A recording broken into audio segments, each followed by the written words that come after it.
আসসালামু আলাইকুম everyone, welcome back to my channel. তো থাম্বনেল এবং টাইটেল দেখে আপনারা নিশ্চয়ই বুঝতেই পারছেন যে আজকে আপনাদের সাথে আমি রসকদম মিষ্টির রেসিপি শেয়ার করব। তো সচরাচর আমরা দোকান থেকে এই রসকদম মিষ্টিটা কিনে এনে খেয়ে থাকি। যেহেতু খুব ইজিলি এটা আমরা ঘরেই তৈরি করে ফেলতে পারি, তাহলে কিন্তু আর দোকান থেকে কিনে আনার কোনো প্রয়োজন নেই। আর একবার আপনি এটা ঘরে তৈরি করলে আশা করছি বাসার সবাই খেয়ে অনেক পছন্দ করবে। তো চলুন আর কথা না বাড়িয়ে চলে যাই মূল রেসিপিতে। চুলায় একটা প্যান দিয়ে এর মধ্যে দিয়ে দিচ্ছি হাফ কাপ ময়দা।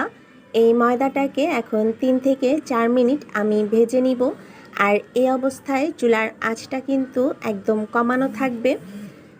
আর এখানে কিন্তু আমি তেল, ঘি, বাটার কিছুই ব্যবহার করিনি, শুধু শুকনো ময়দাটাই ভেজে নিচ্ছি। কিছুক্ষণ ভাজলেই দেখা যাবে যে এর কালারটাও চেঞ্জ হয়ে যাবে এবং খুব সুন্দর একটা স্মেল আসতে থাকবে। তো প্রায় 3.5-4 মিনিট আমি ময়দাটাকে লো হিটে ভেজে নিয়েছি। আপনারা নিশ্চয়ই দেখে বুঝতেই পারছেন যে এর কালারটা কিছুটা চেঞ্জ হয়ে গিয়েছে এবং এর থেকে খুব সুন্দর একটি স্মেল আসছে। তো এখন আমি চুলাটা বন্ধ করে দিব এবং অন্য একটি প্লেটে ময়দাটা ঢেলে নিব এবং ঠান্ডা হয়ে গেলে একটা স্ট্রেনারের সাহায্যে ময়দাটাকে একটু চেলে নিব। চুলায় একটা প্যান দিয়ে এর মধ্যে দিয়ে দিচ্ছি 1 কাপের চেয়ে একটু কম পানি। এবার এর মধ্যে দিয়ে দিব 1 কাপের চেয়ে কিছুটা কম চিনি।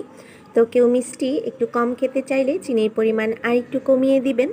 এখন চিনি এবং পানিটাকে ভালোভাবে মিশিয়ে নিব।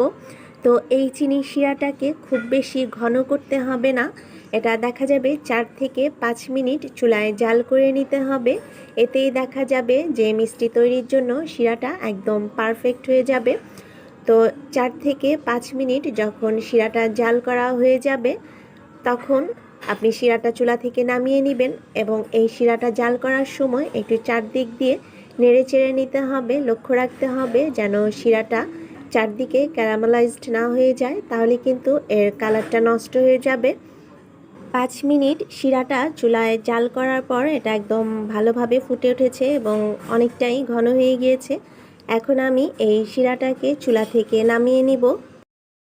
চুলা থেকে নামানোর পর একদম গরম থাকা অবস্থাতেই এখানে দিয়ে দিচ্ছি 1 কাপ গুঁড়ো দুধ। আর এই গুঁড়ো দুধ দেওয়ার পর খুব দ্রুত কিন্তু গরম চিনি শিরার সাথে দুধটা মিশিয়ে নিতে হবে। তো এই কাজটা খুব দ্রুত করতে হবে, তা না হলে কিন্তু দুধটা জমাট বেঁধে যেতে পারে। তো দুধটা যখন ভালোভাবে মেশানো হয়ে যাবে, তখন আমি এর মধ্যে দিয়ে দিচ্ছি আগেই যে ময়দাটা ভেজে রেখেছিলাম সেই ময়দাটা। আর ময়দা দেওয়ার পরও খুব দ্রুত ময়দাটাকে এই দুধ আর চিনি শিরার সাথে ভালোভাবে মিশিয়ে নিতে হবে। তো আবারও বলছি, এই কাজটা কিন্তু খুব দ্রুত করতে হবে, গরম গরম করতে হবে, তাহলেই আপনার মিষ্টিটা খুব ভালো হবে।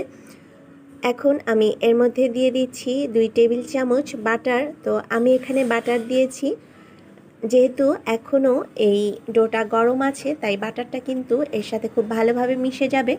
আপনারা চাইলে এখানে ডালডা, ঘি, ভেজিটেবল শর্টেনিং সব কিছুই ব্যবহার করতে পারবেন, তবে তেল ব্যবহার করা যাবে না। তো বাটারটা কিন্তু একদম মেল্ট হয়ে যাচ্ছে, আপনারা নিশ্চয়ই দেখে বুঝতেই পারছেন। তো কিছুক্ষণ নাড়ার পর যখন এটা অনেকটাই ঘন হয়ে আসবে, তখন আমি এই প্যান থেকে ডোটাকে ঢেলে একটা প্লেটে নিয়ে নিব। তো প্রথমে কিছুটা পাতলা মনে হলেও এটা ঠান্ডা হয়ে গেলে কিন্তু অনেকটাই শক্ত হয়ে যাবে, তো এটা নিয়ে চিন্তা করার কোনো কারণ নেই। মিষ্টির ডোটা যখন কিছুটা ঠান্ডা হয়ে যাবে, তখন এর মধ্যে হাফ চা চামচ ঘি নিয়ে নিব এবং ঘি দিয়ে এই ডোটাকে খুব ভালোভাবে একটু মথে নিব। খুব বেশি ঘি দেওয়ার কোনো প্রয়োজন নেই, হাফ চা চামচ দিলেই হবে। এখানে নিয়ে নিয়েছি সুগার বল। তো এই সুগার বল আপনারা যে কোনো সুপার শপেই পাবেন, তাছাড়া বড় বড় মুদি দোকানগুলোতেও পাওয়া যাবে। আর এছাড়াও আপনারা হোমিওপ্যাথি যে দোকানগুলো আছে এর মধ্যেও এই সুগার বলগুলো পেয়ে যাবেন। ডো থেকে অল্প করে নিয়ে আমি মিষ্টি তৈরি করে নিব। তো আমি একটু বড় করেই মিষ্টিটা তৈরি করেছি। এভাবে 2 হাতের তালু দিয়ে চেপে চেপে মিষ্টিটা তৈরি করতে হবে এবং নরম থাকা অবস্থাতেই সুগার বলের মধ্যে ভালোভাবে কোট করে নিতে হবে। তো যখন মিষ্টিটা নরম থাকবে এর মধ্যে কিন্তু সুগার বলটা খুব ভালোভাবে সেট হয়ে যাবে। এরপর আমি হাত দিয়ে আবার একটু ভালোভাবে চেপে চেপে এটা সেট করে নিব। তো মিষ্টিটা এখন অনেকটাই নরম, কিছুক্ষণ পর কিন্তু এটা অনেকটাই শক্ত হয়ে যাবে। আর ঠিক একই প্রসেসে আমি অন্য সবগুলো মিষ্টিও তৈরি করে নিব। মিষ্টিগুলো সব তৈরি করে নিয়েছি। তো আমি এগুলো একটু বড় বড় করে করেছি, আপনারা চাইলে আর একটু ছোট করেও মিষ্টিগুলো তৈরি করতে পারেন, এতে পরিমাণে আর একটু বেশি হবে। তবে এখানে প্রায় হাফ কেজির মতো মিষ্টি তৈরি হয়েছে। আর যেহেতু এগুলো একটু বড় বড়, তাই চাইলে এগুলোকে মাঝখান দিয়ে কেটেও আপনারা পরিবেশন করতে পারবেন। চেষ্টা করেছি খুব ইজি ওয়েতে এই রসকদম মিষ্টির রেসিপিটি আপনাদের সাথে শেয়ার করার জন্য। যদি আপনাদের কাছে ভালো লাগে তাহলেই আমার চেষ্টা সার্থক হবে।